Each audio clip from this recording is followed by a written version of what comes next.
Hello my dear class 12 students, कैसे हैं आप लोग सभी। I hope you guys are doing good. So this is your English educator Nikita Singh and welcome to the channel Nikita Singh class 12 plus UET, जहां पर class 12 ही नहीं बल्कि सीयूईटी की तैयारी भी करवाई जाएगी। तो आज का सेशन तो भाई क्लास 12 के स्टूडेंट्स के लिए है जो 2026 में अपना बोर्ड एग्जाम देने वाले हैं। ठीक है, अब देखो बेटा, आज के वीडियो में मैं आपका पूरा पोइट्री सेक्शन कवर करने वाली हूं, यानी कि 5 पोम्स हम वन शॉट में कवर करेंगे, जिसमें हम पूरी पोम, अगर तुमने नहीं पढ़ी है तो पोम का एक्सप्लेनेशन भी हो जाएगा, जिसने पढ़ रखी है उसका रिवीजन हो जाएगा, पोएटिक डिवाइसेस और सेंट्रल आइडिया या थीम जिसे आप बोलते हैं वो भी हम कवर करेंगे। ठीक है, देखो मैं आपको एक और चीज बता दूं कि बेटा आप लोग के जो कॉम्पिटेंसी बेस्ड क्वेश्चंस हैं वो अब सीबीएसई में ज्यादा हो गए हैं, मतलब ज्यादा पूछे जाते हैं, जिसमें थोड़ा लेवल भी बढ़ गया है। Tone, language used by the poet और नैरेटिव टेक्निक्स, ये सब भी पूछे जाते हैं। इसके लिए एक अलग से वीडियो मैं बना दूंगी जिसमें ना सिर्फ टोन और नैरेटिव टेक्निक डिस्कस कर लेंगे हम सभी चैप्टर्स की। इस वीडियो में हम पोइट्री सेक्शन कवर करने वाले हैं, 30 मिनट्स के अंदर इसको कवर किया जाएगा, राइट, ताकि अगर एग्जाम से पहले आप देख रहे हैं तो आपका बहुत ही कम समय में बहुत ही बढ़िया रिवीजन हो जाए, राइट। तो सबसे पहली पोम है हमारी my mother at 66 which is written by Kamala Das. Please writer का नाम याद रखिएगा बेटा, कमेंट सेक्शन में लिख दो, अच्छा रहेगा, तुम्हें कम से कम क्लास में ही याद हो जाएगा। बहुत ही प्यारी पोम है ये। पोम बात करती है एजिंग के बारे में, एजिंग के प्रोसेस के बारे में। जब हम छोटे छोटे बच्चे होते हैं ना तो हमें बड़ी जल्दी लगी रहती है कि बड़ा होना है, बड़े होके कॉलेज में जाएंगे, बड़े हो जाएंगे तो फ्रीडम मिलेगी, आजादी मिलेगी। हम इतने ज्यादा, हालांकि सोचो कि हम बच्चे थे तो हम बड़े होने की इतनी जल्दी रखते थे, और अब हम जब 12th में आ गए हैं तो लग रहा है कि भाई इतनी जल्दी ये समय क्यों आ गया, थोड़ा और समय अगर बिताने को मिल जाए इसी स्कूल में इन्हीं दोस्तों के साथ तो कितना अच्छा होगा। लेकिन आप देखो ये दोनों ही मेंटालिटीज में अगर आप ध्यान से अगर नोटिस करोगे ना, एक सिमिलैरिटी क्या है कि हमारा जो ध्यान होता है वो हमारी ही इर्द गिर्द, हमारा ध्यान हमारी ही चीजों में होता है। हम अपनी दुनिया में इतने मगन होते हैं कि हम ये नहीं समझ पाते कि जैसे जैसे हम बड़े हो रहे हैं हमारे माँ बाप और बूढ़े होते चले जा रहे हैं। यह समय दोनों ही लोगों पर बराबर का असर दिखाता है। समय जो है जैसे जैसे बढ़ता चला जाता है, समय गुजरता चला जाता है, और वैसे ही जब हम बड़े होते हैं तो हमारे माँ बाप और ज्यादा बूढ़े होने लग जाते हैं। अगर आपने अपनी रियल लाइफ में नोटिस करा हो तो देखो ये जो अचानक से रियलाइजेशन है ना, वो ऐसे नहीं होता कि ये आपको कोई कहेगा तो आपको रियलाइज होगी ये वाली बात। ये रियलाइजेशन लाइफ में किसी भी वक्त पे हिट हो सकता है आपको। जैसे कि अगर आप सोचो पहले के टाइम पर ऐसा होता था कि घर की अगर दिवाली आ रही है, घर की सफाई करनी है तो मम्मी पापा है ना एकदम बढ़िया तरीके से इधर से उधर सीढ़ी पे ऊपर नीचे करना, सामान इतना भारी भारी उठा करके इधर से उधर रखना, तुम्हें अपनी गोद में उठा करके घूमना, साथ ही साथ इतना भारी भारी सामान उठा के घूमना, वो सब कर लिया करते थे। लेकिन अचानक से कभी ऐसे समय पर बैठे होते हैं हम, और ये हर किसी की लाइफ में होता है, कॉमन होता है कि हम अचानक से कभी ऐसा कुछ कर रहे होते हैं, या हम पुरानी एल्बम्स देख रहे होते हैं, या घर की अगर दिवाली आई है, कोई कोई त्योहार है, घर की सफाई हो रही है, तो अचानक से रियलाइज होता है कि यार ये फोटो में तो मम्मी आप कितनी जवान लग रही हो, पापा आप कितने हैंडसम लग रहे हो, है ना, आपके तो कितने काले बाल हैं, कितने घने बाल हैं। लेकिन अब उन्हें रियल में जब तुम देखो अपने सामने बैठे हो तो लगता है कि चेहरा जो है वो एकदम ढलता जा रहा है, झुर्रियां आ गई हैं, बाल सफेद पड़ रहे हैं, माँ बाप कमजोर दिखने लग जाते हैं, है कि नहीं। वहीं पर जो माँ बाप पहले अगर कोई त्योहार है, कोई दिवाली की सफाइयां हो रही हैं घर में, तो जो इतना सारा सामान उठा के तुम्हें भी गोद में उठा करके घर में सीढ़ियों में ऊपर नीचे कर लिया करते थे, वही माँ बाप आज अगर खुद से 2 सीढ़ियां भी चढ़नी है तो उनके घुटने दुखते हैं, ज्यादा ज्यादा कदम ऐसे चला नहीं जाता है। तो यहाँ पे ना ऐसे अचानक से लाइफ में कुछ मोमेंट्स होते हैं, जो मोमेंट्स अचानक से एकदम एक होते हैं ना, एक बड़ी सी लहर आई और अचानक से हिट कर गई, एक वेव की तरह आकर हमें हिट करते हैं, और सडन रियलाइजेशन होता है कि oh my God, when I was busy thinking about my own life, when I was busy praying to God कि मेरे को जल्दी बड़ा कर दो, सेम जो समय मेरे पे बीता वही मेरे माँ बाप पे बीता, एंड वो बूढ़े होते चले जा रहे हैं। एंड बुढ़ापा कोई बड़ी, मतलब कोई बहुत, पहली बात तो बुढ़ापा बहुत सुंदर नहीं होता है ना, वो बहुत ही अगली होता है। बुढ़ापा बिल्कुल भी खूबसूरत नहीं होता, है कि नहीं। फिर दूसरी चीज कि बुढ़ापे का मतलब है कि सिर्फ आप बूढ़े नहीं हो रहे हो, आप मौत के पास, death, you are nearing death, आप मृत्यु के पास, जिंदगी खत्म होने के पास आते चले जा रही हैं।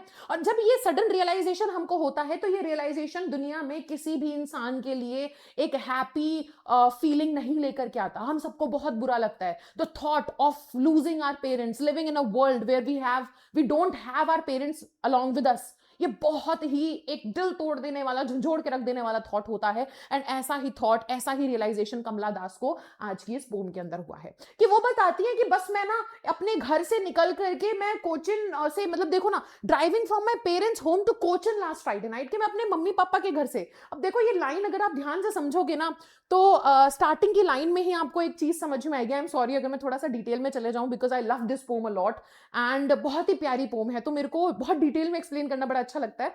कि आप अगर यहां देखोगे ना तो यहां ये नहीं लिखा कि फ्रॉम माय होम, यहां लिखा है फ्रॉम माय पेरेंट्स होम। यानी कि जब आप बड़े हो जाते हो ना, तो जिस घर में आप पैदा हुए, जिस घर में आपने अपनी जिंदगी बिताई, जब आप बड़े हो जाते हैं, जब आप उस घर से बाहर निकलते हैं, चाहे फिर वो कॉलेज के लिए क्यों ना हो, चाहे जॉब के लिए क्यों ना हो, फिर वो घर आपका घर नहीं, वो आपके माँ बाप का घर हो जाता है। और यही चीज यहाँ पे समझ में आ रही है कि हमारी राइटर कह रही है कि जब मैं अपने माँ बाप के घर से निकल के कोचिंग जा रही थी ना, एयरपोर्ट के लिए निकली थी, तो मेरी मम्मी मेरे बाजू में गाड़ी में बैठी हुई थी और उनका मुंह खुला हुआ था। सुबह सुबह की बात है और वो एकदम ऐसे झपकी ले रही थी, उनका मुंह खुला हुआ था। एंड अचानक से, जैसे मैंने बताया ना, लाइफ में ये रियलाइजेशन अचानक से होता है, और अचानक से उनको एक रियलाइजेशन हुआ क्या, कि उनका चेहरा एकदम एक डेड बॉडी की तरह दिख रहा है, एकदम बेजान। यानी कि देखो ना, अगर हम अपनी मम्मी की बचपन की, जवानी की फोटोज देखें तो ऐसा लगता है ना कि यार मम्मी कितनी सुंदर, मतलब अप्सरा।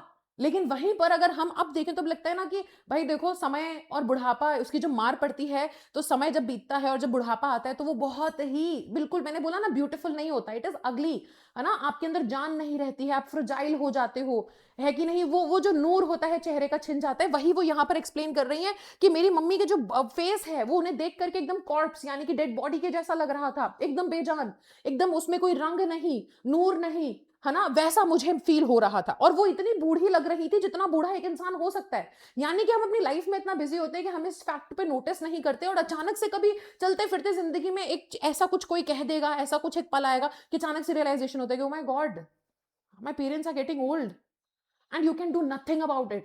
एंड वो रियलाइजेशन इतना ज्यादा हैवी होता है दिलो दिमाग पे कि आपको वो सोचना पसंद नहीं होता। किसी को पसंद नहीं होता कि अपने मम्मी पापा की डेथ के बारे में आप सोचेंगे कि अच्छा होगा तो कैसा होगा, क्या होगा। नहीं, जैसे ये ख्याल आता है ना मन में, हम उसको अपने दिमाग से बाहर निकालने की कोशिश करते हैं। एंड कमला दास ने भी यही किया, उस ख्याल को मन में से निकालने के लिए, क्योंकि वो दुख था ना इतना बड़ा, वो दर्द महसूस होता है ना, तो उस दर्द को, उस दुख को अपने दिमाग से निकालने के लिए, उस ख्याल को दिमाग से निकालने के लिए उन्होंने खिड़की के बाहर देखना चालू करा। अब खिड़की के बाहर उन्हें क्या दिखा, छोटे छोटे पेड़ जो कि दौड़ते हुए जा रहे हैं। अब पेड़ तो दौड़ नहीं सकते, यहाँ पे पर्सोनिफिकेशन है। लेकिन बेटा यहाँ पर वो कहना क्या चाह रहे हैं कि जब आप गाड़ी में बैठते हो ना, तो गाड़ी जब आगे चलती है तो वो जो स्टेशनरी चीज है ना, जो अपनी जगह पर है, वो ऐसा लगता है कि वो पीछे को दौड़ रही है। तो बस वही एक आपके सामने इमेजरी क्रिएट करी गई है, पर्सोनिफाई किया है ट्रीज को, कि छोटे छोटे पेड़ जो है वो भागते नजर आ रहे हैं। और बाहर वो देख रही है तो घरों में से जो बच्चे हैं ना, वो घरों से ऐसे बाहर फैल रहे हैं, एकदम भागते हुए जा रहे हैं। तो वहीं पर देखो, अब यहाँ पर कॉन्ट्रास्ट कितना है कि एक तरफ माँ को देखा जाए तो वो एकदम जो बुढ़ापा दिख सकता है ना, वो है ओल्ड एज। और वहीं पर दूसरी तरफ वहां मम्मी फ्रजाइल, एकदम बुढ़ापा एकदम बहुत नाजुक होता है ना, फ्रजाइल। और वहीं पर दूसरी तरफ वाइटैलिटी, बच्चे, एनर्जी, वो हमें नजर आ रही है। अब वो बताती हैं कि फिर मैं एयरपोर्ट पहुंचती हूँ, सिक्योरिटी चेक होता है, अम्मा दूर खड़ी रहती हैं, और जब मैं सिक्योरिटी चेक के बाद जब मैं अंदर जाने लगती हूँ तो मैं पीछे मुड़ के माँ का चेहरा देखती हूँ, तो मैं सिर्फ कुछ कह नहीं पाती।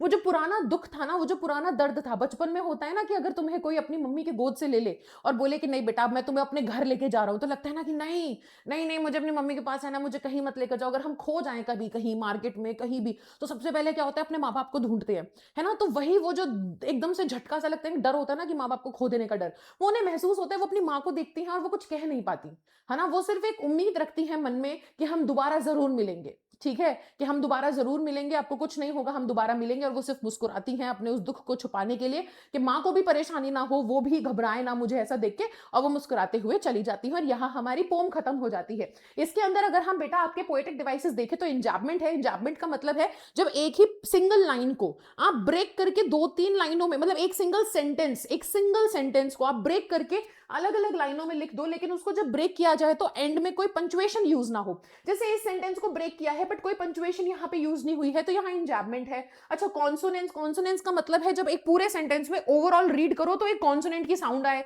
वो भी है। और फिर मेजर अगर अब मैं बताऊं तो यहाँ पर age old age she looked, यहाँ सिमिली भी यूज हुआ है, ठीक है। वहीं पर अगर देखा जाए तो बेटा फिर यहाँ पर इमेजरी है, ट्रीज को दौड़ते हुए आप इमेजिन कर पाएंगे जब आप ये लाइन पढ़ेंगे, पर्सोनिफाई करा जा रहा है ट्रीज को। तो ये स्माइल स्माइल स्माइल में रिपीटेशन है, वर्ड रिपीट हो रहा है। थीम अगर हम डिस्कस करें तो थीम मैंने जैसे कि आपको बताई थी बेटा, एजिंग। एजिंग एक बहुत इंपॉर्टेंट प्रोसेस, एक बहुत इंपॉर्टेंट फेज होता है लाइफ का, जिससे आप भाग नहीं सकते। हर किसी को बूढ़ा होना है, चाहे आप कितने अमीर हो जाएं, चाहे आप कितने गरीब हैं, चाहे कितने सुंदर हैं, चाहे कितने, है ना, मतलब अगली या जो भी, मतलब आई वुडंट से अगली, बट आप जैसे भी हैं, आप अपने आप को जैसा भी मानते हैं, आप अपनी नजर में जैसा भी खुद को सोचते हैं, आप संत महात्मा ही क्यों ना सही, देखो हर किसी की उम्र बढ़ती है, हर किसी को मरना होता है, ठीक है। इस चीज के बारे में यहां पर बात हो रही है। ये हालांकि ये पूरी पीडीएफ जो है टेलीग्राम पे अवेलेबल रहेगी आप सभी के लिए। आप टेलीग्राम चैनल को ज्वाइन कर सकते हो, जिसका लिंक मैंने डिस्क्रिप्शन में डाला हुआ है, ठीक है। टेलीग्राम का नाम भी यही है, निकिता सिंह क्लास 12+ यूईटी। आपके लिए आसान होगा अगर आप लिंक से ज्वाइन कर लेंगे, तो वहां पे पीडीएफ रहेगी, you can read it once. मैं आपको बेसिक बता देती हूँ, ठीक है। दूसरा बेटा, ये जो चैप्टर है, ये जो पोम है, ये एक बात करती है पैराडॉक्स ऑफ ह्यूमन रिलेशनशिप्स के बारे में, ठीक है। एंड ऑल्सो ये जो पूरी आप कह सकते हैं कि जो पूरी पोम है ना, ये बात करती है एक तो ना फियर ऑफ लॉस के बारे में, पेन ऑफ लॉस के बारे में, कि जब आपको रियलाइजेशन होता है कि आप किसी चीज को खो देंगे तो वो जो दर्द महसूस होता है, उसके बारे में पोम बात करती है। तो ये मेजर थीम है आपकी। अगला अगर हम देखें, keeping quiet, which is written by Pablo Neruda, ये बहुत ही प्यारी पोम है जो एक वननेस के बारे में, ठीक है, बात करती है, एकता के बारे में बात करती है कि हम बेशक कितने ही अलग अलग क्यों ना सही, आपने शायद, आप किसी और कल्चर से आते हैं, आपके यहाँ पे पहनावा अलग है, मैं किसी और कल्चर से आती हूँ, आप सरहद पार रहते हैं, आपकी भाषा अलग है, मेरी भाषा अलग है, शायद आपका खान पान अलग है, शायद मेरा खान पान अलग है, आप किसी अलग भगवान में विश्वास करते हैं, मैं किसी और भगवान में विश्वास करती हूँ। लेकिन अगर हम इन सभी इंसानी बनाई हुई डिफरेंसेस को हटा दें, क्योंकि देखो ये सारी चीजें इंसान की बनाई हुई ही है ना, ये सरहद इंसान की बनाई हुई है। अगर आप सरहद के उस पार रह रहे हैं तो आप, ठीक है, आप एक पर्टिकुलर भाषा के हैं, आप एक पर्टिकुलर रिलीजन के हैं, आप किसी भगवान को पूजते हैं, आपकी कोई भाषा है, आपके कोई पहनावा है, आपका कोई खान पान है, मेरा अलग है, ये सब इंसान ने बनाया है। लेकिन भगवान ने जो बनाया है वो क्या है, तुम्हारे भी 2 हाथ 2 पैर, हमारे भी 2 हाथ 2 पैर, हमारे भी शरीर के अंदर खून दौड़ता है, आपके शरीर के अंदर भी खून है, एक ही दिमाग भगवान ने सबको दिया है ना, 2 आंखें हैं, 2 कान हैं, एक नाक है, हम सब एक ही है कि नहीं। सबकी सबके अगर यहाँ पे मारे ना किसी भी इंसान को तो सबको दुखता है, सबकी स्किन है कि नहीं। तो हम इन सब बनावटी भेदभाव डिफरेंसेस के नीचे हम सब एक ही हैं।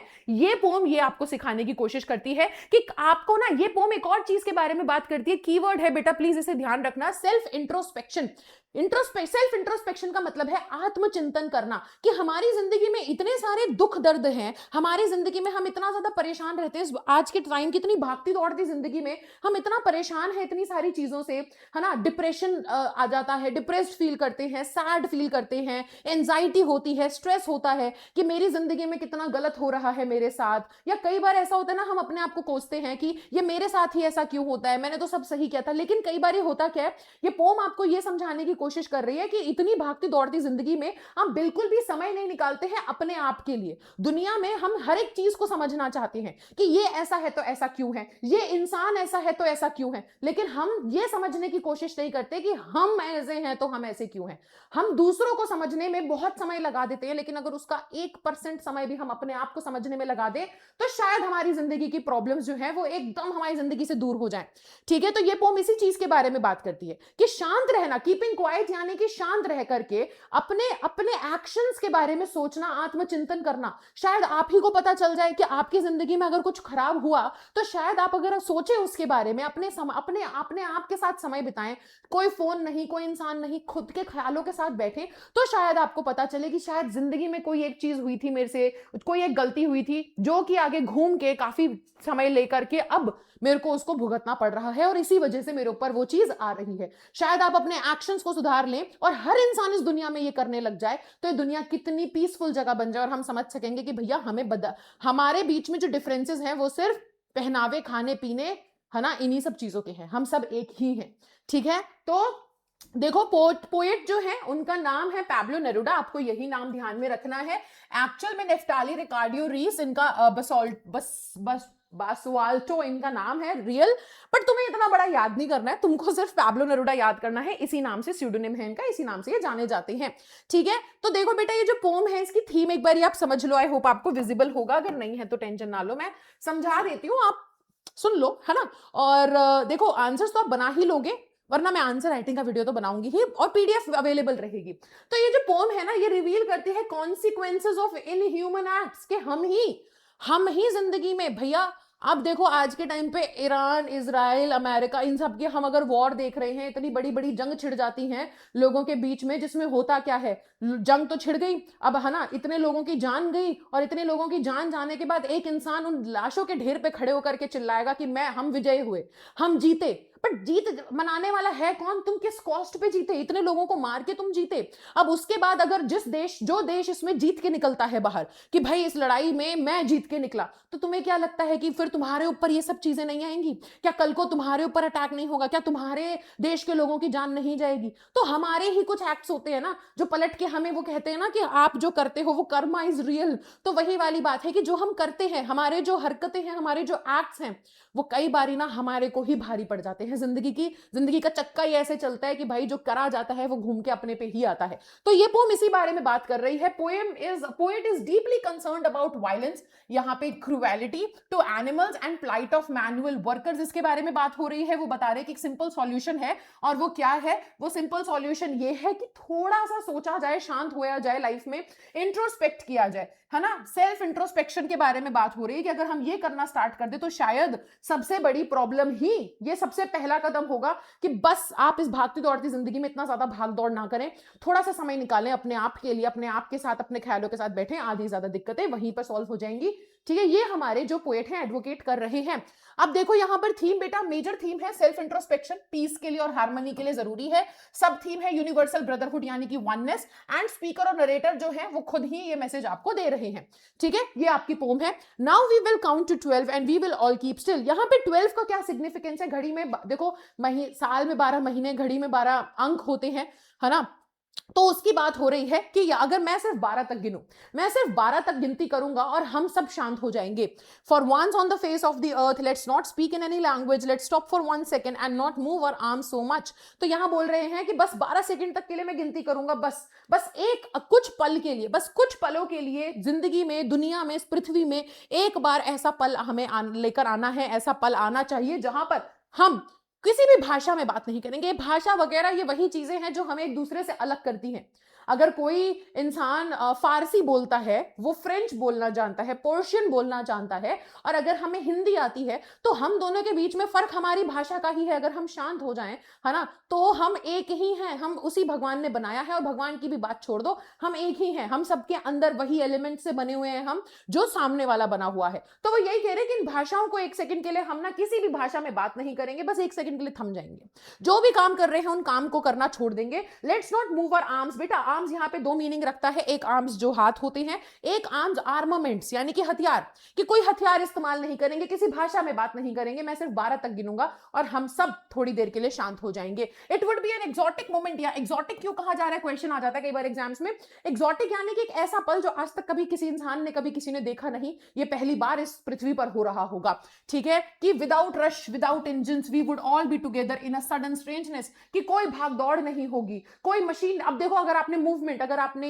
अपने फिजिकल मूवमेंट्स ही रोक दिया, अगर आपने कोई काम ही नहीं कर रहे हो, अगर आप शांत हो जाओ, तो कौन मशीन चलाने वाला होगा? कोई नहीं होगा ना, कोई काम नहीं करना है। वो कह रहे हैं बस एक सेकंड के लिए थम जाओ, सबके सब थम जाओ, जो भी भागदौड़ में लगे हुए हो उस भागदौड़ को छोड़ दो, सांस लो, शांत हो जाओ, थम जाओ। कोई मशीन नहीं चलानी, कोई कुछ भागदौड़ नहीं करनी, जहां हो वहां रुक जाओ, थम जाओ, हाथ ना चलाओ, बोलो मत कुछ, बस शांत रहो, सोचो, समझो, इस मोमेंट को फील करो। बस वो ये कहने की कोशिश कर रहे हैं, कह रहे हैं कि कितना एक्सोटिक मोमेंट होगा ना, कि कोई भागदौड़ नहीं होगी, कोई मशीन नहीं चल रही होगी, कोई कहीं जाने के लिए लेट नहीं हो रहा है ना, और हम सब उस पल में एक होंगे, क्योंकि हमें हमारे बीच में भेदभाव करने के लिए, डिफरेंशिएट करने के लिए जो फैक्टर्स हैं, वो फैक्टर्स ही खत्म हो जाएंगे। ठीक है, fisherman in the cold sea would not harm whales and the man gathering salt would look at his hurt hands. अब वो बोल रहे हैं कि शायद इस मोमेंट में ना, जब हम सब लोग अपने काम छोड़ के बस एकदम शांत हो जाएंगे, सोचेंगे, तो शायद हमें पता चलेगा कि हमारे एक्शन से हम दुनिया में तो कितना खराब, मतलब दुनिया में तो कितना ज्यादा दुनिया में लोगों को हर्ट कर रहे हैं, चीजों को कितना ज्यादा हर्ट कर रहे हैं, एक्सप्लॉइट कर रहे हैं, बल्कि हम खुद को भी नुकसान पहुंचा रहे हैं।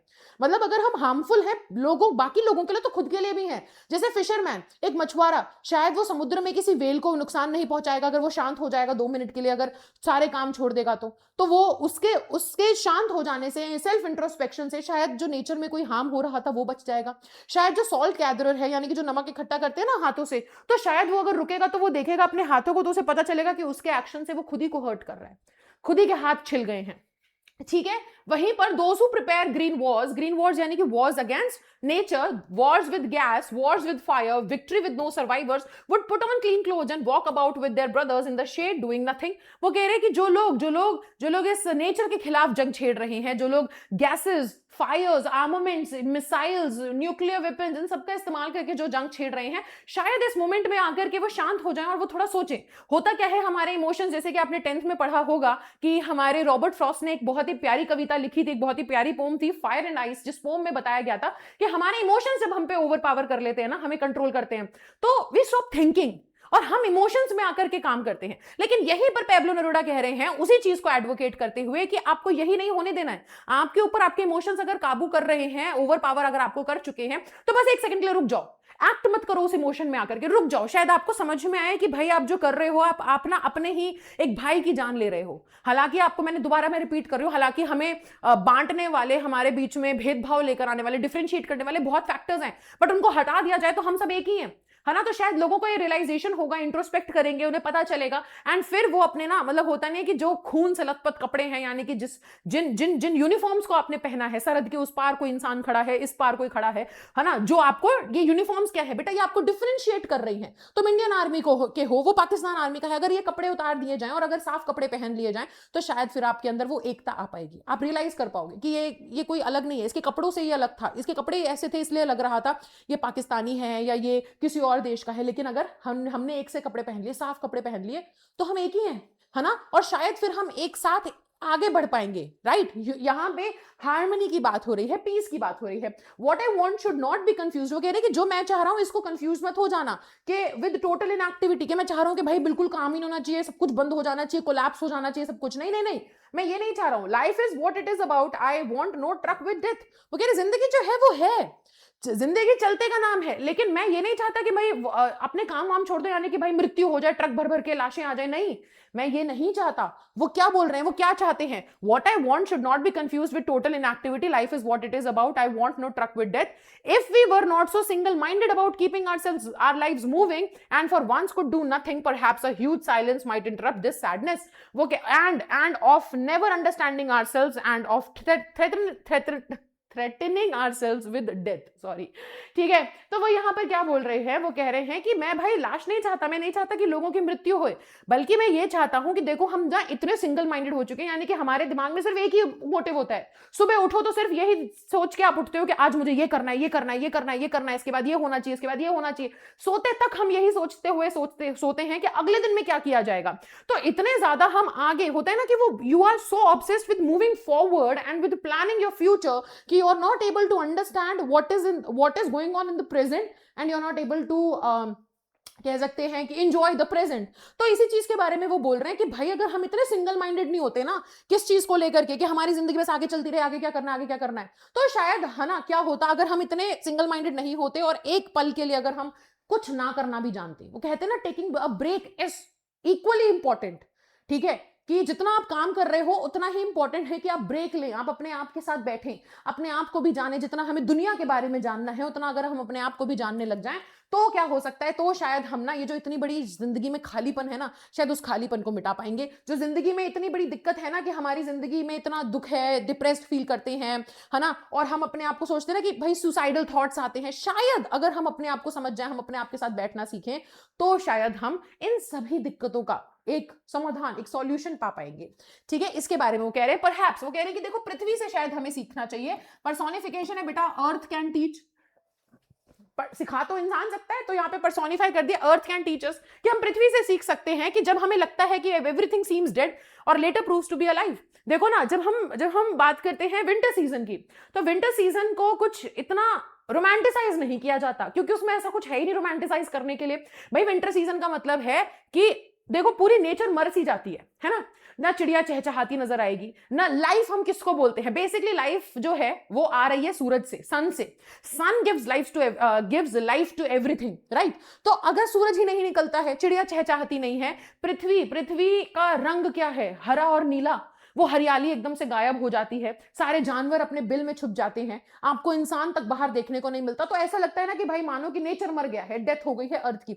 लेकिन हमें पृथ्वी से सीखना चाहिए कि जब हमें लगता है कि सब कुछ मर चुका है, उसके बाद पृथ्वी खुद ये चीज दिखाती है कि उसने एक रेस्ट लिया था, है ना, एक रीसेट बटन को प्रेस किया था। एंड फिर आता है स्प्रिंग सीजन, जहां पे आपको देखने को मिलता है कि पहले से ज्यादा सुंदर होता है सब कुछ, सूरज, फूल, पत्ते, जानवर, चिड़िया सब चहचहाती नजर आते हैं, है कि नहीं। तो वो बोल रहे हैं कि हमें पृथ्वी से सीखना चाहिए कि भैया taking a break is okay.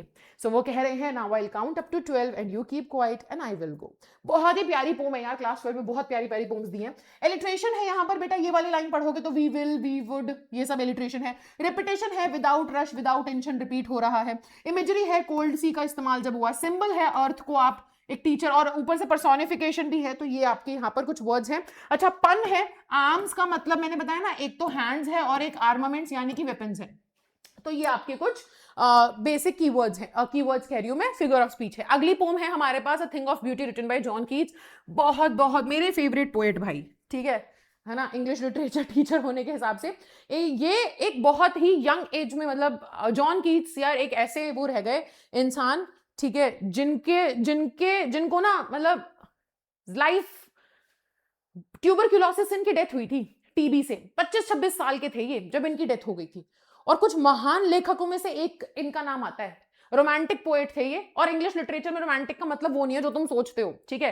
Romantic का मतलब है कि हर एक चीज के अंदर खूबसूरती देख लेना, चाहे फिर वो नेचर हो, चाहे खिलता हुआ फूल हो, चाहे फिर एक डॉग है, एक डॉग फीमेल डॉग है, मदर है ना, और वो अपने पपीज को अगर फीड कर रही है, उसके अंदर भी अगर आप खूबसूरती देख लेते हैं तो इसे रोमांटिसिज्म या रोमांटिसाइज करना ही कहते हैं। तो बहुत ही प्यारे हमारे राइटर थे। दुनिया मतलब कि दुनिया इतनी लकी नहीं रही कि वो इनके वर्क्स को और इंजॉय कर पाती, क्योंकि इनकी लाइफ बहुत ही छोटी थी, 26 साल की उम्र में इनकी डेथ हो गई थी।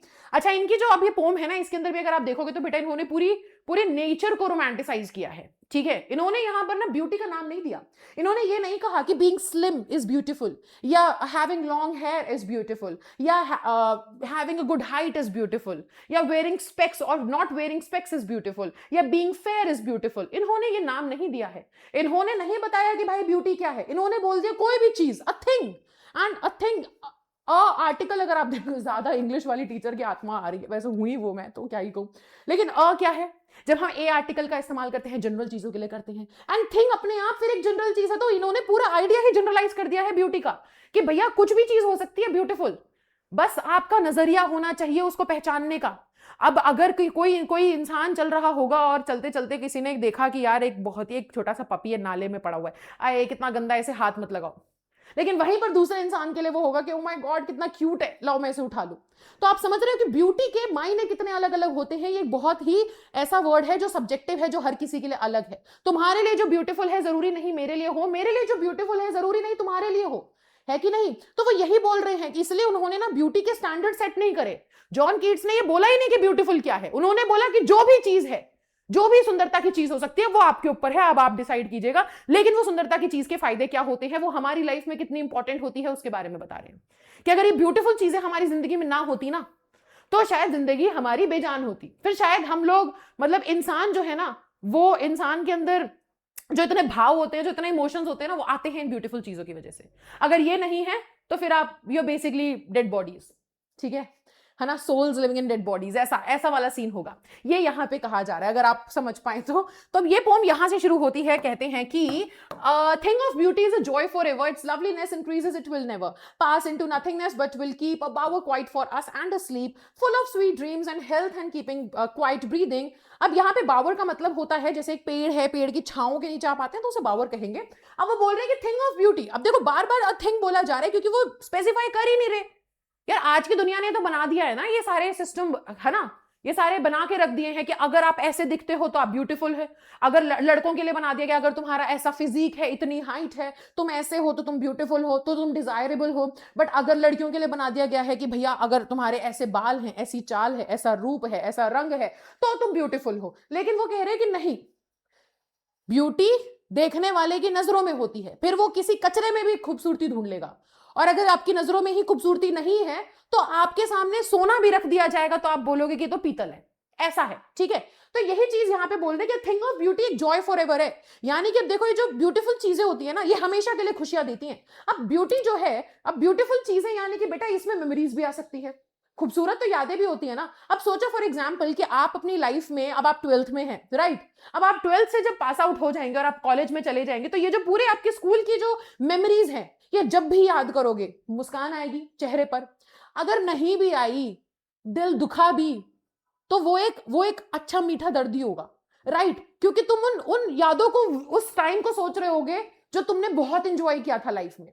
तो ये वो यही कह रहे हैं कि जो ब्यूटीफुल चीजें हैं ना, ये जो अगर इकोनॉमिक्स का बच्चा है वो जानता होगा यूटिलिटी का क्या मतलब होता है ना। अब यूटिलिटी क्या है? डिमिनिशिंग यूटिलिटी होती है ना, कि अगर आपने पहली बार ओ माय गॉड, कोई अगर इकोनॉमिक्स का बच्चा नहीं है तो वो बिल्कुल रिलेट नहीं कर पाएगा इससे। लेकिन हम इकोनॉमिक्स में एक टर्म यूज करते हैं ना यूटिलिटी के। यूटिलिटी ना, हर, जैसे कि अगर आप बहुत ही गर्मी में घर में आए हो, है ना, खेल करके, क्रिकेट विकेट खेल के, आप पहला घूंट जो पानी का लोगे, वो पानी का जो घूंट होगा, जो सेटिस्फैक्शन देगा, वो तगड़ी सेटिस्फैक्शन देगा। फिर जैसे जैसे एक एक घूंट पानी का लेता चला जाएगा, धीरे धीरे आपकी सेटिस्फैक्शन पूरी होती चली जाएगी और लास्ट में पेट जाके भर जाएगा, इच्छा नहीं करेगी पानी पीने की और खत्म। लेकिन वो कह रहे हैं कि नहीं, ये जो थिंग ऑफ ब्यूटी है ना, इससे मिलने वाली खुशी कभी कम नहीं होती, इससे मिलने वाली सेटिस्फैक्शन कभी कम नहीं होती। तुम इसके बारे में जितना ही सोचोगे ना, वो उतनी तुम्हें खुशी देगी। तुम अपनी अपनी किसी भी एक मेमोरी के बारे में, जो तुम्हारी अच्छी मेमोरी है, उसके बारे में अगर तुम सोचोगे, या कोई एक ऐसी चीज जो तुम्हें कंफर्ट पहुंचाती है, जो तुम्हारी नजरों में जो चीज ब्यूटीफुल है, उसके बारे में तुम जितना सोचोगे, उससे उतनी खुशी मिलेगी, और हमेशा मिलती रहेगी। वो कभी भी जीरो में नहीं तब्दील होती, बल्कि उसकी खूबसूरती बढ़ती है, बल्कि उसकी उसकी उसकी सुंदरता, उससे मिलने वाली खुशी हमेशा बढ़ती है। फॉर एग्जाम्पल, अगर आप 12th में हैं, आपका जो 12th के फ्रेंड सर्कल रहा होगा, अब आप बड़े हो जाएंगे, कॉलेज में चले जाएंगे, दोस्त अलग अलग कॉलेजेस में चले जाएंगे, कभी कभार आप मिला करेंगे और मिल करके आप बैठा करेंगे, तो आप अपने स्कूल की बातें जो किया करेंगे, तो देखना वो स्कूल की बातों को करने से ना, वो जो यादें हैं ना, उन यादों का आप समझना कि कभी भी उनसे मिलने वाली खुशी जो है ना, कम नहीं होती है, वो उतनी ही अच्छी लगती है। जब लाइफ में बहुत से परेशान हो जाते हैं ना, तो हमेशा याद आता है कि यार वो स्कूल के दोस्तों के साथ जरा मिलना पड़ेगा, लगता है ना। तो वही वो यहां पर बताने की कोशिश कर रहे हैं कि it never passes into nothingness, कभी भी वो जीरो नहीं होती है ना, बट विल कीप। और ये होती क्या है, ये ना जो अच्छी यादें, मैं यहां पे यादें बोल रही हूं, बट यहां पे देखो जो ब्यूटी है वो उसको डिफाइन नहीं कर रहे, कुछ भी हो सकता है। आप जो भी अभी अगर आप इस वीडियो को देखते हो, जो भी अपने मन में सोच रहे हो ना, जिसके भी बारे में, जिस भी चीज के बारे में, जिस भी इंसान, चीज, व्यक्ति, मतलब जो भी तुम सोच रहे हो, अगर वो तुम्हारे लिए ब्यूटी है, अगर it is beautiful to you, तो समझ लो कि वो जो चीजें होती है ना, वो हमें एक ऐसी शांति देते हैं, जैसे कि आप मानो कि गर्म रेगिस्तान में चलते हुए इंसान को एक छाया मिल जाए, एक पेड़ मिल जाए, उसके नीचे जो ठंडक मिलती है, जो नींद आती है, ऐसी नींद जो अच्छे मीठे मीठे सपनों से भरी हुई होती है, जिसमें बहुत आराम मिलता है, वैसी ठंडक, वैसी खुशी हमें इन ब्यूटीफुल चीजों से मिलती है। अब यहां पर देखो कुछ दिए गए हैं, एलिट्रेशन का इस्तेमाल हुआ है, मेटाफर है, बावर का मतलब है कि कामनेस मिलती है हमें ब्यूटीफुल चीजों से। जैसे मैंने बताया ना, रेगिस्तान में चलते हुए इंसान को एक छाया मिलती है, तो उससे जो संतुष्टि, जो ठंडक मिलती है, वैसी ही मेटाफर है, कंपेयर किया जा रहा है कि वैसे ही ये जो चीजें हैं, ब्यूटीफुल चीजें, वो भी हमें कामनेस पहुंचाती हैं। देयरफॉर वो कह रहे हैं कि इसी वजह से जब हम रात को सोने जाते हैं, तो ना हमारा जो कनेक्शन है वो शायद हटता है इस पृथ्वी से। अब यहाँ नेचर के साथ रिलेट किया जा रहा है कि नेचर से मिलने वाली खुशी भी एक ऐसी, नेचर भी बहुत ब्यूटीफुल है। और सबसे ज्यादा वो कहते हैं ना कि भगवान की सबसे खूबसूरत क्रिएशन जो है, अगर तुम्हें आर्ट के बारे में समझना है, तो जरा घर से बाहर निकलो and you will find art everywhere, whether it is an animal और इट इज द ट्री, और the greatest art is the sky, right. तो इसी के बारे में यहां पर बात हो रही है कि देयरफॉर ऑन एवरी मॉरो, कि जब भी हम सुबह उठते हैं, जैसे ही हम जमीन पे पांव रखते हैं, तो वो दोबारा से एक माला जो पिरोई जाती है ना, एक कनेक्शन जो बनता है, वो दोबारा से इन चीजों के साथ हमारा कनेक्शन बन जाता है। अब वो बोल रहे हैं कि spite of despondence of the inhuman dearth, यानी कि बेशक, बावजूद, इन स्पाइट लिखा था, वहां पे स्पाइट लिखा है, ये मतलब इसे हम पोएटिक लाइसेंस बोलते हैं, स्पाइट लिख दिया। यहाँ पे बेसिकली वो कहना क्या चाह रहे हैं कि बावजूद निराशा के, जिंदगी में कितनी निराशा है ना, किसकी वजह से? हमारे इनह्यूमन एक्टिविटीज की वजह से। इतने सारे वॉर्स चल रहे हैं, इतना सब कुछ गलत हो रहा है, कितने लोगों की जान जा रही है, कितनी सारी न्यूज हम देखते हैं, और जब भी हम न्यूज देखते हैं तो उसके अंदर कितना कुछ गलत हो रहा होता है ना, जिसको पढ़ के हमारा दिल ऐसे पसीज जाता है कि हे भगवान, हम कैसी दुनिया में रह रहे हैं, है कि नहीं? राइट? तो इन सब के बावजूद वो कह रहे हैं कि of noble natures of the gloomy days of all the unhealthy and over darkened ways made for our searching, yes in spite of all some shape of beauty moves away the pall from the dark spirits. वो कह रहे हैं कि जब हमारी जिंदगी में, चाहे वो हमारी खुद की हरकतें हो, हमने शायद खुद ऐसा जिंदगी में कुछ किया जिसकी वजह से आज हमें उदास होना पड़ रहा है, अभी बताया था, है ना, पैब्लो नेरूडा ने, वही वाली बात है। या फिर आपने अपनी जिंदगी में बाकी बहुत सी निराशाएं होती है यार, हर किसी के पास होता है ना। आज हो सकता है कि होमवर्क नहीं किया था, टीचर की वजह से टीचर ने बहुत डांट लगा दी, क्लास में बेइज्जती हो गई, है ना। हमने किसी एग्जाम के लिए इतनी मेहनत करी थी, वो एग्जाम अच्छा नहीं गया, तो फिर बहुत ज्यादा बुरा लगता है कि नहीं? ऐसा लगता है कि बस खत्म है, अब इसके बाद क्या ही है, इतनी मेहनत करी, वो रिजल्ट नहीं मिला, कहीं किसी का किसी के साथ दिल टूट गया, या फिर कहीं किसी जॉब में किसी मैनेजर ने तुम्हें गाली वाली बक दी है और तुम्हारा बुरा परेशान हो, तुम जॉब चली गई, बहुत अलग अलग अलग अलग सिनारियोज होते हैं, जिसकी वजह से हम ना निराश हो जाते हैं जिंदगी में, हमें लगता है कि this is the end now, अब नहीं हो पाएगा भाई। बट ऐसे मोमेंट में ना ये खूबसूरत चीज ये होती हैं जो हमारे ऊपर से जो काले बादल होते हैं ना, उनको हटाती हैं। सोचो, अगर तुम्हारा दिन बहुत खराब है, आज तुम जो चाहते थे वो नहीं हुआ, आज तुम बहुत दुखी हो, बहुत उदास हो, थके हुए हो, हारे हुए हो, तुम घर आए, नहीं समझ में आ रहा किससे बात करूं, तुमने कान में ईयरफोन्स लगाए, बाहर अच्छी हवा चल रही है, प्यारा सा सनसेट हो रहा है, ठंडी हवा है, और तुम बस अकेले निकल गए, तुम सनसेट देख रहे हो, छत पे हो, तुम किसी पार्क में चले गए, तुम टहल रहे हो, आसपास कोई नहीं है, गाने सुन रहे हो, एंड देखना वो जो अचानक से, वो जो एक अचानक से जो सुकून हिट करता है ना, कि कोई नहीं यार, आज का दिन खराब था, कल नया दिन आएगा, नया मौका आएगा, कल संभाल लूंगा। वो होता क्यों है? Because of the thing of beauty. ये इसकी वजह से होता है कि ये जो ब्यूटीफुल चीजें हैं ना, कि शायद बस रोना निकलने ही वाला था, शायद दिल टूट ही गया था, रोना निकलने ही वाला था, बट ऐसा कुछ हुआ कि हो सकता है दोस्तों ने संभाल लिया, वो भी तो ब्यूटीफुल है ना। Not everybody has friends, right? people yearn to have friends, not everybody has it, right? तो दोस्त हो सकते हैं, नेचर हो सकता है, अकेले बैठना हो सकता है, कोई पेट, तुम्हारे घर पे कोई पेट है, वो आ गया तुम्हारे पास, एंड यू फेल्ट लाइक कि नहीं यार, ऐसा नहीं है कि मेरे को कोई इस दुनिया में पूछने वाला नहीं है, ये बेशक बोल नहीं सकता, बट ये मेरे को पूछता तो है, बड़ा प्यार तो मेरे से करता ही है। हो सकता है तुम बाहर गए एंड तुमने अचानक से बस एक सुकून सा मिल गया, वो नेचर में जाके, हवा महसूस करके। तो थिंग ऑफ ब्यूटी जो होती है ना, बेसिकली वो ये कह रहे हैं कि वो तुम्हारे ऊपर से जो निराशा के बादल होते हैं ना, इन्हें छांटने में मदद करती है। ठीक है, ये आपके कुछ कीवर्ड्स बार बार बोल रही हूँ, पोएटिक डिवाइसेस हैं। एनाफोरा है बेटा, ऑफ नोबल नेचर, ऑफ, तो ऑफ यूज हो रहा है स्टार्टिंग में, दोनों लाइनों के, देखो इसे स्टार्टिंग का अगर लेटर कह रही हूँ, स्टार्टिंग दो लाइनों के स्टार्टिंग के वर्ड सेम हो तो उसे एनाफोरा बोलते हैं। ठीक है, एलिट्रेशन है यहाँ पर, देखो, है ना, बैंड टू बाइंड, तो बी, तो ये सब मेटाफर वगैरह ये सब यूज हुआ है, आप देख लीजिएगा। सच द सन, वो कह रहे हैं इसी प्रकार से सन होता है, मून होता है, trees old young sprouting a shady boon for simple sheep such. अब वो कह रहे हैं कि जो ब्यूटीफुल चीजें होती है ना, ये ऐसे ही हमको बहुत अच्छा, मतलब हर एक किसी के लिए, एक जानवर के लिए सोचो, एक जानवर है बहुत ही प्यासा है, उसके लिए एक बहती हुई नदी वो ब्यूटीफुल होगी, उसको वहां पे प्यास उसकी बुझ जाए, वो पानी पी ले, है ना। एक जंगल में खिलता हुआ फूल होगा जिसकी महक पूरे जंगल में फैल जाएगी। तो यही वो बता रहे हैं कि ब्यूटीफुल चीजें जो होती है ना, ये ऐसी होती हैं कि इनसे मिलने वाली, ये हमेशा, ये फॉर एवर गिविंग होती हैं, कभी रिसीविंग नहीं होती, ये हमेशा आपको कुछ ना कुछ देके जाएंगी। ठीक है, आपकी स्पिरिट्स को अपलिफ्ट करके जाएंगी। अब यहां पर वो बोल रहे हैं कि सिमिलरली, देखो इस मस्त रोज की बात हो रही है, जब वो ब्लूम करता है तो उससे जो खुशबू फैलती है पूरे जंगल में। अब वो बोल रहे हैं कि ऐसा ही कुछ grandeur of the dooms, grandeur यानी कि महानता, शानो शौकत उन लोगों की जो अब आज इस दुनिया में नहीं है। जब हम मूवीज देखते हैं, जब हम ऐसी मूवीज देखते हैं जो जो उन लोगों के बारे में है जो एक जमाने में इस पृथ्वी पे थे जिंदा, आज नहीं है, तो उनकी गाथाओं को सुन के, उनकी ब्रेवरी की कहानियों को सुन करके जो हमें खुशी मिलती है, वो भी तो कहीं ना कहीं थिंग ऑफ ब्यूटी ही है कि नहीं? शायद वो तुम्हें इंस्पिरेशन दे रही है, और जितनी बार उन कहानियों को हमारे वॉर क्राइज, राइट, जैसे भी एक मूवी आई थी छावा, है ना, या छत्रपति शिवाजी के बारे में, अब किसी के भी है ना, इन सब के बारे में जब हम सुनते हैं तो उनसे मिलने वाली इंस्पिरेशन, उनसे मिलने वाली जो स्ट्रेंथ है, वो कहीं ना कहीं हमारे लिए एवर लास्टिंग ही तो होती है। तो इसी चीज के बारे में यहाँ पर बात हो रही है कि जो थिंग ऑफ ब्यूटी है ना, ये हर जगह है, ये भगवान के, आप समझो कि हेवन के ब्रिंक से, यानी कि भगवान के बस वो जो घर है, हेवन की बात हो रही है यहाँ पर, उसके कगार से ये बहता हुआ फाउंटेन है जो निरंतर बहे चले जा रहा है। ये कभी खत्म नहीं होगा। बस देखने वाले की नजरों में वो प्यार, वो सुंदरता होनी चाहिए, फिर तो आप हर एक चीज में ब्यूटी ढूंढ सकते हो। एंड कोई छोटी से छोटी चीज भी तुम्हारे लिए इनफ हो सकती है जो तुम्हें तुम्हारे उस dark, over darkened veg and उस बहुत ही लो स्पिरिट से उसको अपलिफ्ट कर सके। ठीक है, चलो, तो ये आपकी दोबारा से कुछ लिटरेरी डिवाइसेस हो गए। अब आता है roadside stand which is written by Robert Frost. इस पोम के बारे में बात हो रही है कि ना रॉबर्ट फ्रॉस्ट कह रहे हैं कि यार देखो, गरीबों के बारे में भी ना हमें सोचना चाहिए, वो बेचारे अपने लिए आवाज नहीं उठा पाते हैं।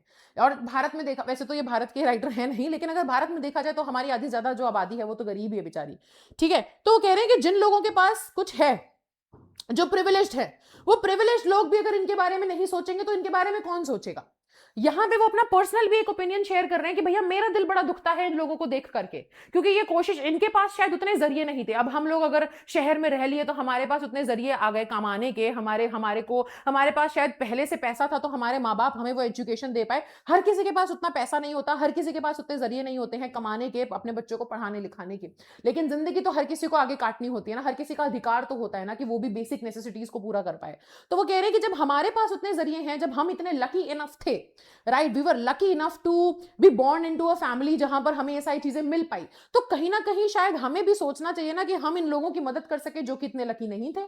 बट हम भी उनके बारे में नहीं सोचते, उनका उनका बेवकूफ बनाया जाता है, उनको पागल बनाया जाता है। जितने भी पॉलिटिशियंस हैं वो भी इनको पागल बनाते हैं, इनको वादे किए जाते हैं, इनको सिर्फ वोट बैंक की तरीके से देखा जाता है कि हम तो तुम्हारा खाना पीना सही कर देंगे, हम तो तुम्हारे यहाँ पे मॉल बना देंगे, हम तो भाई छोटे से गांव को ले उठा के एकदम चांद पे रख देंगे, इतना कुछ चेंजेस आ जाएंगे। लेकिन होता नहीं है उनके साथ, है कि नहीं? तो वो यहीं पे बस इसी चीज के बारे में बात कर रहे हैं कि हम लोगों को थोड़ा सा रियलाइजेशन होना चाहिए इस चीज के बारे में। ठीक है, थीम क्या है बेटा? क्रिटिसिज्म है यहाँ पर अनइक्वल सोसाइटी का, कि सोसाइटी इक्वल नहीं है, जहां पे बहुत बड़ा डिवीजन है, अमीर बहुत अमीर है, गरीब बहुत गरीब है।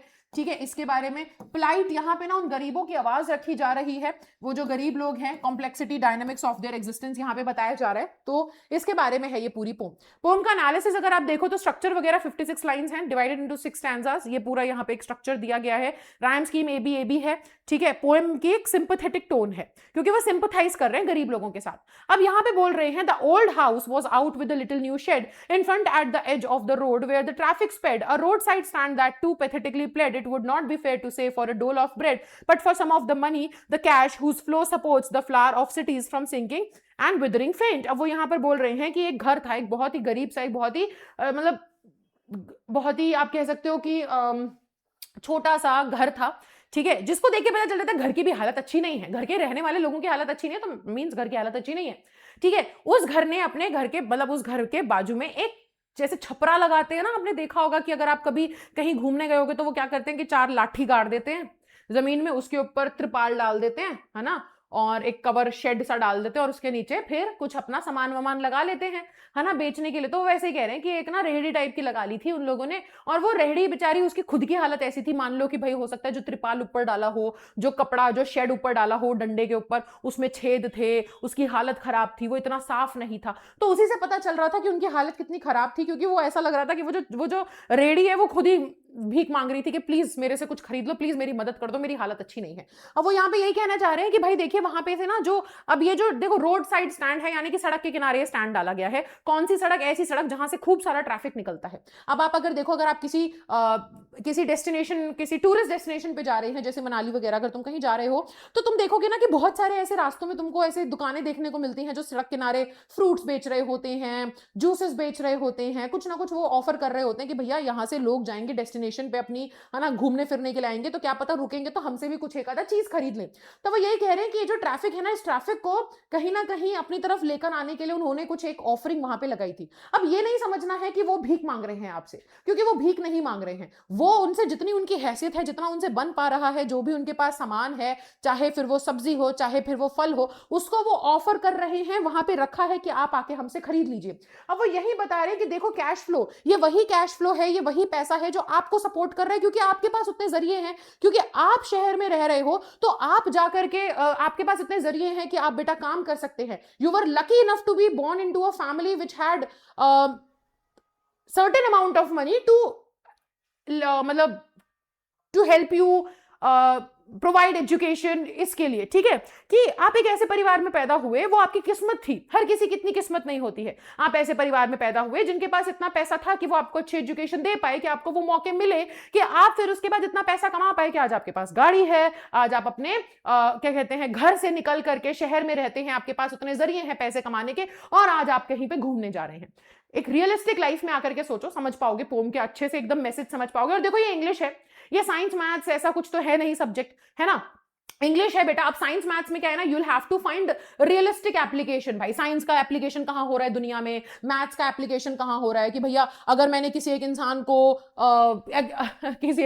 एक बुक फेंक के मारी, या मैंने उसको एक पत्थर फेंक के मारा, तो कितनी स्पीड से जाएगा, कितनी एंगल पे जाएगा, है ना। ये सब तो भाई मैथ्स और साइंस में हो सकता है। इंग्लिश का मतलब क्या है? इंग्लिश का मतलब ही होता है कि आप इसमें इमोशंस के बारे में बात होगी, इसमें लाइफ की लर्निंग्स होंगी, इसमें वो फीलिंग्स होंगी, यही सब होगा। तो आपको यही समझना पड़ेगा। तो अगर आपने कॉम्पिटेंसी बेस्ड क्वेश्चन का आंसर करने के लिए इस हर एक चैप्टर की फील, हर एक चैप्टर को तोड़ मरोड़ के एकदम, है ना, वो जैसे डाइसेक्शन किया जाता है, डाइसेक्शन ही बोलते हैं ना, जैसे किया जाता है एक जानवर का बायोलॉजी जब आप पढ़ते हैं, उस तरीके से आपने चैप्टर को पढ़ के इसके एक एक फील, एक एक नजरिए, एक एक कैरेक्टर को समझ लिया ना, तो फिर कॉम्पिटेंसी बेस्ड क्वेश्चन हर तरीके के हो जाएंगे। ठीक है, इसलिए मैं आपको समझा रही हूँ। अब आप सोचो कि अगर आप घर से निकले हो कहीं जाने के लिए, तो जाहिर सी बात है आपके पास पैसा होगा, जाहिर सी बात है आपके पास वो अपॉर्चुनिटीज रही जिसकी वजह से आप वो पैसा कमा पा रहे हो, और आज आप अपने परिवार को लेकर या अपने दोस्तों के साथ कहीं घूमने जा पा रहे हो। लेकिन उन लोगों के पास नहीं है ना, जिन्होंने सड़क के बाजू में एक छोटा सा दुकान खोल रखा है।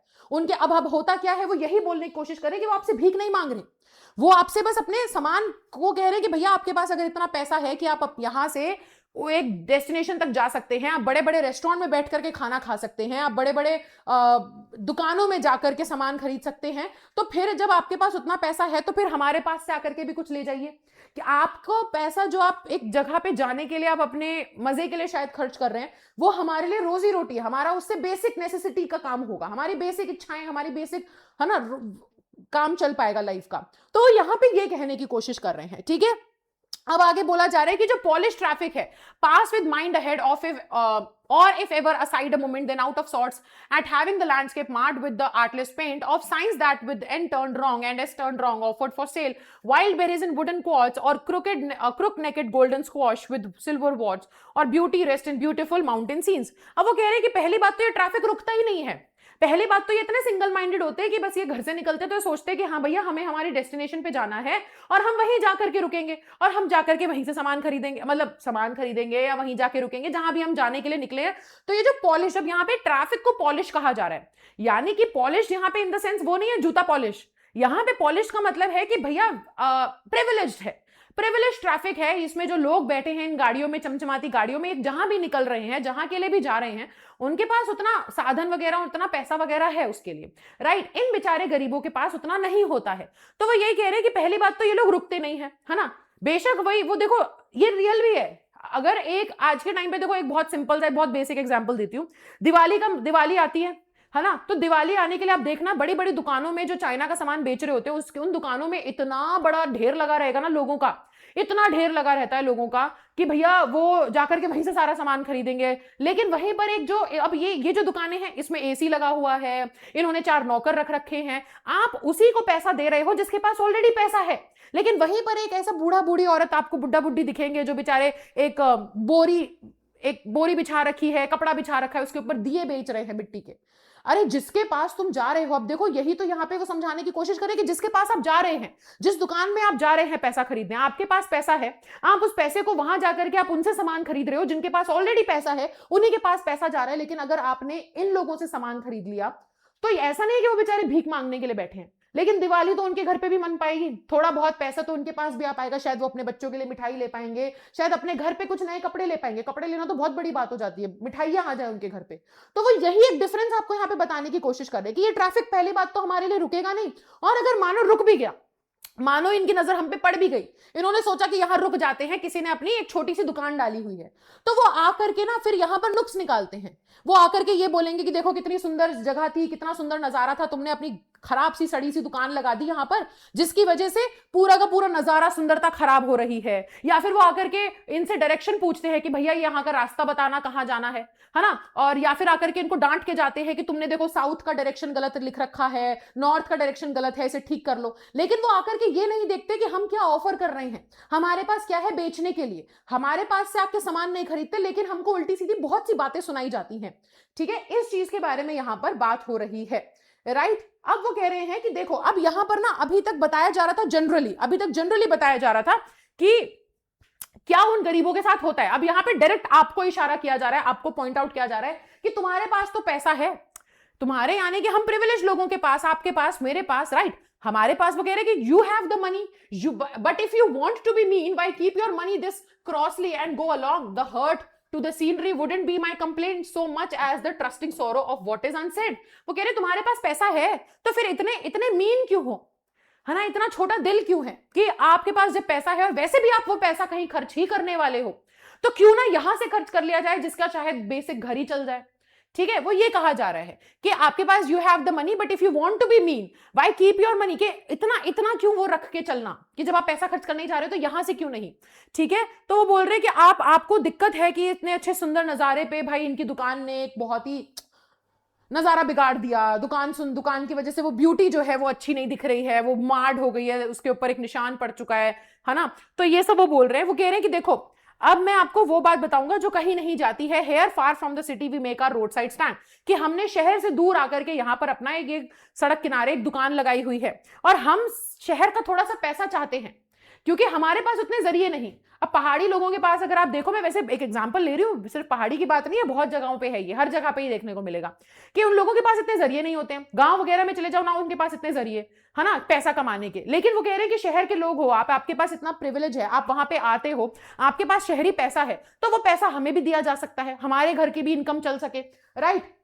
तो वो बोल रहे हैं कि to try if it will not make our being expand and give us the life of moving pictures promise, कि हमारी भी जिंदगी ऐसी तो नहीं है कि थोड़े बहुत पैसे से बहुत फैल जाएगी, लेकिन शायद हमारी भी रोजी रोटी चल पाएगी घर की। ठीक है, तो वो ये चीज बोलने की कोशिश कर रहे हैं। वो कह रहे हैं कि देखो, न्यूज में भी हमें सुनने को मिलता है कि कैसे ना इतने बड़े बड़े 20 वाले पैराग्राफ में बात हो रही है कि बड़े बड़े पॉलिटिशियंस आकर के भी इनको कितना इनको एक्सप्लॉइट किया जाता है। इनको बोला जाता है कि हम तुम्हें वोट बैंक की तरीके से देखा जाता है इनको, कि हम तुम हमें वोट दोगे तो हम तुम्हारे गांव में मॉल बना देंगे, शहर बन जाएगा, तुम्हें पूरे दिन आराम करना है ना, पूरे दिन सोना, कुछ नहीं करना होगा। तो वो कह रहे कि हमें नहीं चाहिए ना ये सब, हमें नहीं चाहिए। तुम हमारे पुराने चलते आ रहे पारंपरिक तरीकों को बिगाड़ दोगे कि हम पूरे दिन अगर सोएंगे तो रात को क्या करेंगे। रात सोने के लिए होती है, दिन काम करने के लिए होता है ना। तो कह रहे कि नहीं, हमें ये सब नहीं चाहिए। अब लास्ट में रॉबर्ट फ्रॉस्ट यहाँ पर क्या बोल रहे हैं, रॉबर्ट फ्रॉस्ट बोल रहे हैं कि मैं ना ये कई बार चीजें झेल नहीं पाता। जब मैं इन लोगों की गरीबी देखता हूं, जब मैं इन लोगों को परेशान देखता हूं, तो इनको देख के मेरा दिल दुखता है। ठीक है, और वो दिल दुखता है तो वो क्या कह रहे हैं, वो दिल दुखता है तो मेरे को लगता है कि मैं क्या करूं कि मैं ही कुछ ऐसा करूं कि मैं ही कुछ इनको पैसे दे दूं कि ये ठीक हो जाएं। लेकिन वही वाली बात है ना कि इन गरीबों को पैसे देने से नहीं चलेगा। अगर आपने इनको एक बार में सोचा, आपने गरीबों में 1-1 करोड़ रुपया भी बांट दिया, वो पैसा कभी ना कभी तो खत्म हो ही जाएगा, तो फिर उनके पास दिक्कत आ जाएगी। तो इसलिए इनको क्या चाहिए, इसलिए सिर्फ एक इंसान आकर के इनको पैसा दे दे, और पैसा देना इज नॉट द सोल्यूशन, बल्कि इनके लिए एक इनकम जनरेशन हो सके कि आप अगर हैं, जैसे ये लोग भी ऐसा नहीं है ना भीख मांग रहे हैं, ये लोग भी तो अपना सामान लेके खड़े हैं, तो आप इनके लिए इनकम जनरेट कर सकें, आप आकर के इनसे कुछ खरीदें ताकि इनका भी धंधा चल सके, इनके लिए इनकम जनरेट हो सके और ये अपने परिवार को पाल सकें। इस चीज के बारे में यहां पर बात हो रही है, सिंपल। ठीक है, अब देखो, यही पूरी चीज है जो बेटा मैंने यहां पर आपके सामने एक्सप्लेन कर दी है। पोएटिक डिवाइसेस क्या है, मेटाफर है यहां पर। ठीक है, मेटाफर क्या है, from the poem trusting sorrow, यहाँ पे फिगर ऑफ स्पीच है जो कि आप डायरेक्टली कंपेयर करते हो जब किसी चीज को। तो एलिट्रेशन है, ग्रीडी गुड डूअर्स, ये आपका एलिट्रेशन है। बेनिफिशिएंट बीस्ट्स, ये है। पर्सोनिफिकेशन है, यहाँ पर आपके रोड साइड को जो स्टैंड है उसको पर्सोनिफाई कर दिया कि वो भीख मांग रहा है, लोगों से गुजारिश कर रहा है। ऑक्सीमोरॉन है, ग्रीडी और गुड डूअर साथ में लिख दिया है, बेनिफिशिएंट और बीस्ट साथ में लिख दिया है। ठीक है, लास्ट पोम है on Jennifer's tigers which is written by Adrienne Rich. अब एड्रियन रिच जो है ना, वो एक बहुत ही जानी मानी विमेन राइट्स के लिए, आप फेमिनिस्ट पोएट हैं ये। ठीक है, औरतों के हक के लिए आवाज उठाती आई हैं, उठाती थी जब अपने जमाने में थी है।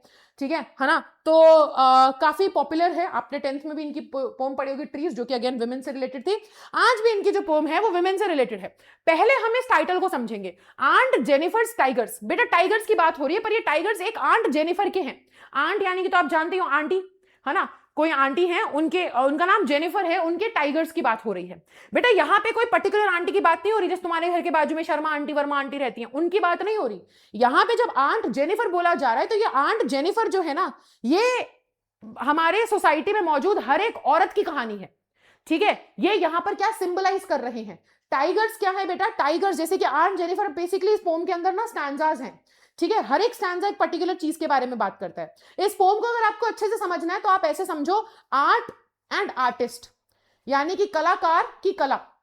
तो जो रिश्ता कलाकार की कला के बीच में, जो रिश्ता कला और उसके कलाकार के बीच में होता है, वही रिश्ता आपको यहां पे समझना पड़ेगा। ठीक है, कि आंट जेनिफर क्या है ना, आंट जेनिफर एक औरत है समाज में, एक कोई भी नॉर्मल आप देखो, कोई भी हर अगली औरत के लिए यहां पर आंट जेनिफर जो है वो सिग्निफाई कर रही है। समाज में एक मौजूद औरत की बात हो रही है जो इस पेट्रियार्कल सोसाइटी से पीड़ित है। अब पेट्रियार्कल सोसाइटी, अब बहुत से लोग तो ऑफेंड हो जाते हैं कि भैया सोसाइटी तो पेट्रियार्कल नहीं है। The society is made by the men, ruled by the men, and it is not at all favorable to women, right? तो इस चीज की बात हो रही है। अब वो कह रही है कि अब भाई ये जो आंट जेनिफर है ना, इनकी भी अपनी कुछ महत्वाकांक्षाएं हैं, अपने कुछ पैशंस हैं, अपने कुछ इंटरेस्ट हैं, अपने कुछ सपने हैं जो वो पूरा नहीं कर सकती।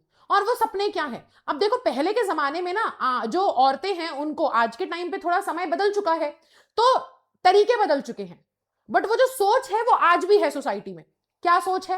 पहले के जमाने में होता था कि जब लड़कियों से शादी करने के लिए जाते थे, जब देखा जाता था रिश्ता, तो देखा जाता था कि भैया लड़की को खाना बनाना आता है कि नहीं आता है, घर संभालना आता है कि नहीं आता, कढ़ाई बुनाई, उसके टैलेंट में ये सब काउंट होता था कि कढ़ाई बुनाई आती है कि नहीं आती है ना, इतना बहुत तुम कर लेती हो कि नहीं कर लेती हो। आज के टाइम पे क्या है? आज के टाइम पे अलग क्राइटेरिया सेट हो गया है, लेकिन जजमेंट का उतना क्राइटेरिया रहता है। तो अब यहाँ पे ना आंट जेनिफर को भी एक वही कला दे दी गई है कि आंट जेनिफर अपने घर में बैठ करके बुनाई, कढ़ाई बुनाई कर रही है, एम्ब्रॉयडरी कर रही है। तो जो भी एक कागज, एक पेपर, एक जो भी आप कह सकते हो कागज है ना, उनके पास कागज कह रही हूं मैं, कपड़ा है, जिस कपड़े के ऊपर वो कढ़ाई कर रही हैं, यानी कि एम्ब्रॉयडरी कर रही हैं, उस पे वो टाइगर्स ड्रॉ कर रही हैं। ऐसा जंगल का सीन है, पेड़ है, टाइगर अपना पूरा, अब देखो टाइगर का मतलब क्या है? टाइगर का मतलब है फेरोशियस एनिमल। टाइगर का मतलब है वो तुमसे तो डरेगा नहीं। शेर है तो इंसानों से तो डरेगा नहीं, है ना, फ्री स्पिरिटेड होगा, आजाद स्पिरिट का, जंगली, राइट, टेम। अब भाई तुम उसे डोमेस्टिक एनिमल तो है नहीं, वो तुम उसे काबू में तो कर नहीं सकते। तो वो अपनी महत्वाकांक्षाओं को टाइगर के तरीके से पूरा कर रही हैं। उनके वो जो पैनल है जिसमें वो ये एम्ब्रॉयडरी कर रही है, उसमें उन्होंने टाइगर्स को ऐसे बनाया है कि पेड़ के नीचे एक इंसान खड़ा है, वो छुप रहा है। ठीक है, और टाइगर्स वहां पे एकदम अपने जंगल में, जंगल के राजा कहलाते हैं शेर, और वो अपनी पूरे शानो शौकत में चल रहा है, ऐसा प्रतीत हो रहा है, ऐसा आपको लग रहा है, उन्होंने उसको ऐसा बनाया है चलते हुए। तो अब यहां पर आर्टिस्ट कौन है? आर्टिस्ट है हमारी आंट जेनिफर, यानी कि वो सिंबलाइज कर रही हैं सोसाइटी में एक औरत को। और टाइगर्स क्या सिंबलाइज कर रहे हैं? आंट जेनिफर की महत्वाकांक्षाओं को, उनके एस्पिरेशंस को, कि वो क्या करना चाहती थी जिंदगी में, उनके पैशंस को, उनके इंटरेस्ट को, उनके सपनों को यहां पे टाइगर्स सिंबलाइज कर रहे हैं। ठीक है, तो अब यहां पे क्या कहा जा रहा है बेटा? यहां पर ये कहा, अब देखो पहले पैराग्राफ में आप पढ़ोगे तो पहला पैराग्राफ आपको देखने को मिलेगा कि वो बात कर रहा है सिर्फ और सिर्फ उनके कला के बारे में। कलाकार कौन है? आर्ट किसका है? देखो अब यहां पे ये भी समझना पड़ेगा कि बेटा आर्ट और आर्टिस्ट के बीच का एक रिलेशन पता है क्या होता है? कलाकार और कला के बीच का एक रिलेशन पता है क्या होता है? कि एक कलाकार अपनी वो जिंदगी उस कला के जरिए जी लेता है जो उसको जिंदगी में असल में जीने को नहीं मिली। ठीक है ना, बात थोड़ी गहरी है बट समझने की कोशिश करो कि कलाकार अपनी कला के जरिए, जरूरी नहीं हर एक आर्ट की बात नहीं कर रही मैं मेजरली आपसे बोल रही हूं यहां पे जनरली, कि कलाकार अपनी कला के जरिए वो जिंदगी वो जीने की कोशिश करता है जो उसकी असलियत में वो नहीं जी पाया। तो कलाकार के मरने के बाद भी उसकी कला जिंदा रहती है, जो इस चीज का प्रमाण बनती है, जो इस चीज का प्रूफ बनती है कि आर्टिस्ट कैसा लाइफ जीना चाहता था। इसकी बात यहां पर हो रही है। ठीक है, तो यहां पर बेसिकली यही बता रहे हैं कि उनकी अब हमारी आंट जेनिफर जो है वो कैसी जिंदगी चाहती थी? ऐसी। आंट जेनिफर टाइगर्स प्रांस यानी कि वॉक अक्रॉस स्क्रीन, यानी कि ऐसा नजर आ रहा है कि जो टाइगर है वो चलता हुआ जा रहा हो, ऐसा उन्होंने उसको एम्ब्रॉयडर किया है। ब्राइट टोपेज डेनिजन्स, टोपेज मतलब ब्राइट येलोइश कलर के, डेनिजन यानी कि रहने वाले, कहां के रहने वाले? वर्ल्ड ऑफ ग्रीन, यानी कि जंगल के रहने वाले वो ब्राइट येलो कलर के जानवर हैं, टाइगर्स हैं, जो कि स्क्रीन पे ऐसे लग रहा है चलते हुए जा रहे हैं। वो किसी से डरते नहीं है, दे डू नॉट फियर, क्योंकि भाई टाइगर की तो खासियत ही है ना, टाइगर का मतलब ही ये है, राइट, कि जो पेड़ के नीचे उन्होंने इंसान बनाया वो इंसानों से नहीं डरते हैं। They pace in sleek chivalric certainty, यानी कि अपने कॉन्फिडेंस में, अपने उस धौंस में वो चल रहे हैं, क्योंकि उन्हें किसी से डर नहीं लगता।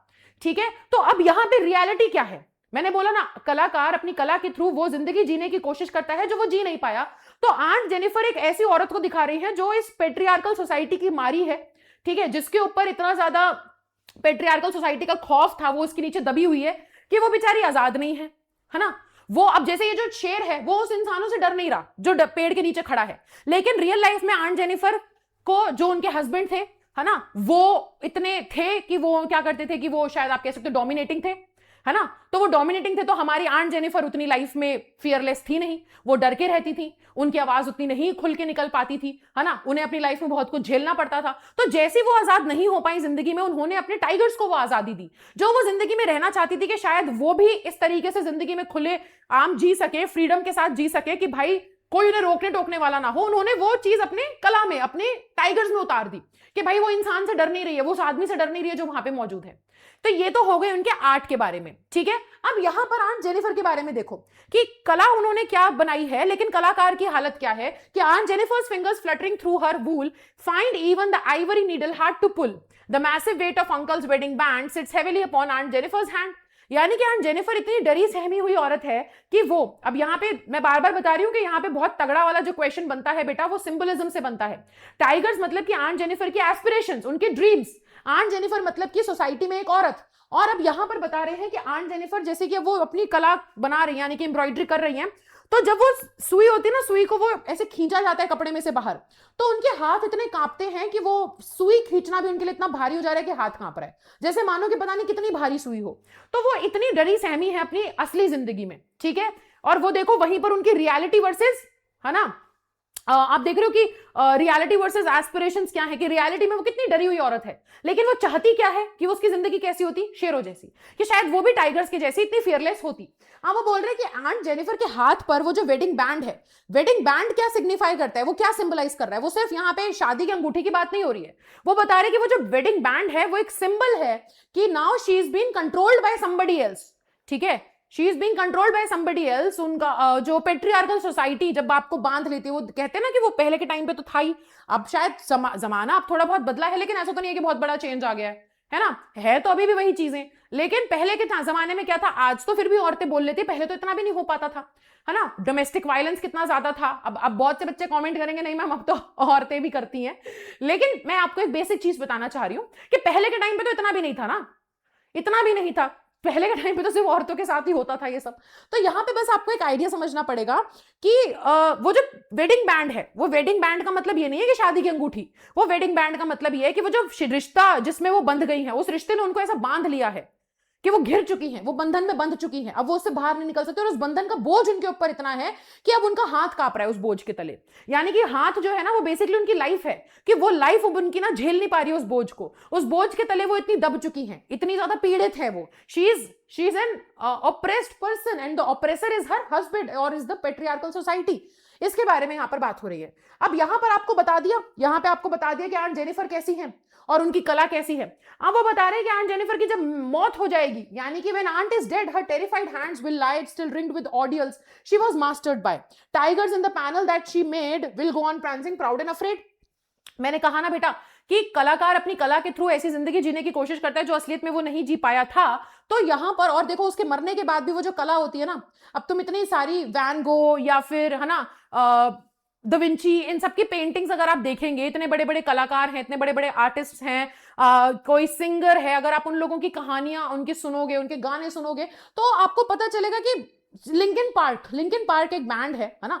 तो देखो उनके गाने अगर आप देखोगे और उनकी अगर लाइफ देखोगे तो बहुत से लोग हैं राइट जिनकी लाइफ बहुत ही डिप्रेस थी। तो वो गाने जिस तरीके के बनाते थे, एंड जब वो मर भी जाते हैं तो उसके बाद उनके गाने तो जिंदा रह जाते हैं ना, जो इस बात का प्रूफ होते हैं कि उस इंसान की एस्पिरेशंस क्या थी। वो बोल रहे हैं कि आंट जेनिफर जब मर जाएगी तो शायद वो इसी रिश्ते के दले दब के मर भी जाएगी। स्टिल रिंग्ड जो वर्ड लिखा है ना यहाँ पे, इसका मतलब है कि जब वो मर जाएंगी तो उनके हाथ में फिर भी वो अंगूठी होगी, यानी कि इस रिश्ते में वो जी, डर डर के जी, और जब उनकी मृत्यु हो जाएगी तो ऐसा नहीं रिश्ते से आजाद, वो इस रिश्ते में रहते हुए ही मर भी जाएंगे, लेकिन फिर भी उनके जो सपने थे, जो उनके ड्रीम्स थे, जो उनकी एस्पिरेशंस थी, वो उनके टाइगर्स में दिखेगी, और वो टाइगर्स फिर भी आजाद होंगे, जो इस बात का प्रूफ बनेंगे कि भाई आंट जेनिफर अपनी जिंदगी कैसा चाहती थी। तो ये बेसिकली आपकी लास्ट पोम है जो यहां पर होती है खत्म। ठीक है, इसकी थीम आप देख लो, पोएम की थीम जो है फेमिनिस्ट है, वो जैसे ही आपको समझ में आ रहा है, और थीम है मेल शॉविनिज्म। मेल शॉविनिज्म यानी कि पुरुष प्रधान समाज के खिलाफ बात हो रही है, ठीक है, और जेंडर कॉन्फ्लिक्ट्स। ये हाईलाइट करती है theme of victimisation of the women, कैसे मेल काउंटर पार्ट्स विमेन को, मतलब कैसे वो विक्टिम बनती थी उनकी, ठीक है, यहां पे इन सब चीजों के बारे में बात हो रही है। अगर हम इसके पोएटिक डिवाइसेस के बारे में बात करें, टाइगर, टाइगर क्या दिखा रहा है? Tiger has been used as a symbol of the terror and operation perpetrated on women like aunt Jennifer by the male world. It symbolises freedom of spirit. Tiger जो है बेसिकली यहां पर freedom of spirit बता रहा है कि जैसे aunt Jennifer dream करती थी कि वो भी फ्री हो पाए, लेकिन वो कभी हो नहीं पाई, तो टाइगर्स उनकी फ्रीडम को शो करते हैं। फ्लटरिंग वूल जो है वो बेसिकली ऑपरेशन, कितना दबाव, कितना पीड़ित है वो, ठीक है, वो पता चल रहा है, उनका हाथ जब कांप रहा है।